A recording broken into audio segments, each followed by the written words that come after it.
Jasmine Richardson, age 12. On April 22, 2006, police in Medicine Hat, Alberta, entered the Richardson home after neighbors reported concern. They found Mark and Deborah Richardson stabbed to death on the main floor, and their 8-year-old son Jacob killed in the basement. Their 12-year-old daughter, Jasmine Richardson, was missing, initially leading police to believe she had been abducted. Within hours, investigators learned that Jasmine had not been taken. She had participated in planning the murders with her 23-year-old boyfriend, Jeremy Steinke. The two had discussed killing her family because they opposed the relationship. Their communications included drawings, online posts, and messages that showed deliberate planning and a shared intent to carry out the attack. On the night of the murders, Steinke entered the house with knives, while Jasmine remained inside. Both parents were attacked and killed during the struggle. Jacob was murdered after waking up and encountering Steinke. Jasmine later admitted she was involved in her brother's killing. After the attack, Jasmine and Steinke left town together and were arrested the next day in a nearby community. During questioning, Jasmine displayed calm behavior and cooperated with investigators. Psychological assessments described her as highly influenceable, emotionally detached, and capable of separating her actions from their consequences. Jasmine was charged under Canada's Youth Criminal Justice Act and received the maximum youth sentence of 10 years, which included time in custody and mandatory psychiatric treatment. She was released in 2016. Alyssa Bustamante, age 15. On October 21, 2009, in St. Martins, Missouri, 15-year-old Alyssa Bustamante lured her 9-year-old neighbor, Elizabeth Olten, into a wooded area near their homes. Bustamante had previously dug 2 shallow graves in the same location, indicating preparation for a planned killing rather than a spontaneous attack. Bustamante strangled Elizabeth, stabbed her, and cut her throat. She then placed the body in one of the pre-dug graves and concealed it with debris and soil. When Elizabeth failed to return home, police launched a search, and inconsistencies in Bustamante's statements led investigators to question her further. A key piece of evidence came from Bustamante's journal, where she described the killing as something she wanted to experience. Her writings documented curiosity about what murder would feel like, along with expressions of emotional detachment. This material established her motive as internally driven rather than provoked or pressured. During interviews, Bustamante admitted she had killed Elizabeth.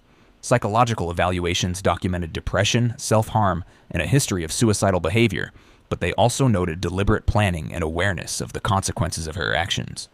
Bustamante was charged as an adult with first-degree murder. She ultimately pleaded guilty to second-degree murder and armed criminal action. The court sentenced her to life in prison with the possibility of parole. Eric Smith, age 13. On August 2, 1993, in Savona, New York, 13-year-old Eric Smith encountered 4-year-old Derek Roby as the child walked alone to a nearby summer program. Smith led Derek off the sidewalk into a wooded area, creating isolation and preventing witnesses from seeing the encounter. Once out of public view, Smith attacked Derek by strangling him and striking him repeatedly with rocks. He also inserted a stick into the child's body. The injuries indicated a rapid escalation from physical restraint to lethal violence. Derek's body was discovered later that day when he did not arrive at the program. During the investigation, Smith frequently approached police officers and volunteers involved in the search. His behavior drew attention because he remained unusually close to the investigation and asked repeated questions about its progress. When interviewed, he eventually admitted to leading Derek into the woods and carrying out the assault. Psychological assessments documented Smith's history of bullying, social isolation, and difficulty regulating anger. However, evaluators noted that he understood the difference between right and wrong, and that the attack was not the result of a psychotic episode. The findings supported criminal responsibility rather than diminished capacity. Smith was charged with second-degree murder. Because of his age, he was tried in family court, but later transferred to criminal court due to the severity of the offense. He was convicted and received a sentence of 9 years to life in prison. Over the years, he appeared before multiple parole boards and was denied repeatedly until his release in 2022. Lionel Tate, age 12. On July 28, 1999, in Broward County, Florida, 12-year-old Lionel Tate was left to supervise 6-year-old Tiffany Unick while his mother was upstairs. During this period, Tiffany sustained extensive injuries that resulted in her death. The autopsy documented a fractured skull, rib fractures, a lacerated liver, and more than 30 additional injuries across her body. Tate initially claimed he was imitating professional wrestling moves he had seen on television. However, medical examiners reported that Tiffany's injuries were consistent with repeated high-force impacts and could not be explained by accidental play or a single fall. The pattern and severity of trauma indicated a prolonged and violent assault. Investigators noted discrepancies in Tate's explanations, which changed over time. These inconsistencies, combined with the medical findings, led prosecutors to conclude that the death involved intentional or reckless actions, rather than an accidental event. Tate's age created legal challenges, but the circumstances of the case supported a charge of first-degree murder under Florida law. At trial, Tate was tried as an adult. The court found that he possessed sufficient understanding of his actions to be held criminally responsible. In 2001, he became the youngest person in the United States at that time to receive a life sentence without parole for a homicide. In 2004, an appeals court reversed the conviction on the grounds that Tate did not fully comprehend the proceedings during his original trial. He later accepted a plea deal that resulted in a reduced sentence and supervised release. Subsequent legal issues as an adult indicated ongoing behavioral problems unrelated to the original case. Paris Bennett, age 13. On February 5, 2007, in Abilene, Texas, 13-year-old Paris Bennett was left at home with his 4-year-old sister, Ella, while their mother worked a night shift. At the time, Paris was considered academically gifted, with an IQ measured at 141. Despite this, he had a documented history of behavioral issues, manipulation, and difficulty forming healthy emotional connections. During the night, Paris waited until Ella was asleep and then initiated a planned attack. He stabbed her multiple times, causing fatal injuries. After the assault, he called 911. During the call, he answered questions clearly and calmly while providing limited information about the events. His tone and behavior indicated full awareness of the situation and the consequences of his actions. Investigators found no evidence of a spontaneous altercation or any external trigger leading to the attack. Interviews with Paris revealed that the motive was directed at harming his mother emotionally. He stated that killing Ella would cause long-term suffering for her, indicating intentional targeting rather than an impulsive act. Psychological evaluations identified callous unemotional traits, which are associated with reduced empathy and deliberate decision-making in violent acts. Evaluators noted that he did not display signs of psychosis. He demonstrated understanding of right and wrong, planned the assault, and carried it out without external pressure or confusion. Paris was charged with murder and prosecuted in the juvenile system. He received a 40-year sentence, which is the maximum penalty allowed for a juvenile offender in Texas. The structure of the sentence permits eligibility for parole after serving a required portion of the term. Nehemiah Griego, age 15. On January 19, 2013, in Albuquerque, New Mexico, 15-year-old Nehemiah Griego carried out a series of planned killings inside his family home. His victims were his mother, father, and 3 younger siblings. The sequence of the attacks and the preparation leading up to them indicated deliberate intent rather than spontaneous violence. Griego first used a .22 caliber rifle to shoot his mother while she was asleep.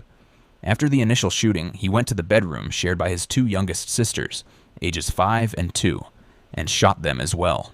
His 9-year-old brother was killed after approaching the scene of the initial gunfire. Griego waited for several hours for his father to return home from work, and then shot him when he entered the house. Following the killings, Griego changed into his father's clothing and gathered weapons and ammunition. He told friends that he planned to leave the home and carry out a mass shooting at a public location, specifically mentioning a Walmart. His communications showed that the family murders were intended as the first step in a larger planned attack. When friends expressed concern and contacted authorities, police arrived at the home and discovered the bodies. Griego was found shortly after and taken into custody.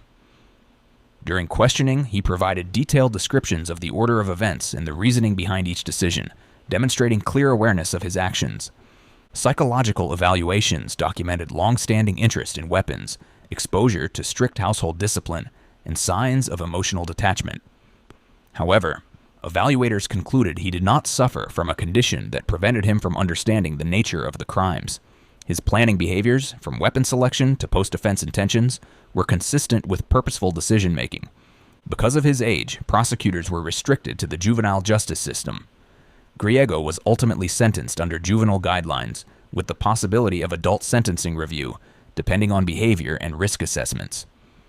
Brenda Ann Spencer, age 16. On January 29, 1979, in San Diego, California, 16-year-old Brenda Ann Spencer used a .22 caliber rifle to fire multiple rounds at Grover Cleveland Elementary School, which was located directly across the street from her home. The attack occurred during the morning arrival period, when students and staff were concentrated in the courtyard. Spencer positioned herself at a window in her house, giving her a clear line of sight onto the school grounds. She began shooting at children and adults who were outside. The gunfire killed the school principal, Burton Ragg, and custodian, Mike Socher, who were attempting to protect students. 8 children and 1 police officer were also wounded during the attack. During the standoff with police, Spencer remained inside her home and continued to communicate with negotiators. When asked about her motive, she stated that she opened fire because she didn't like Mondays.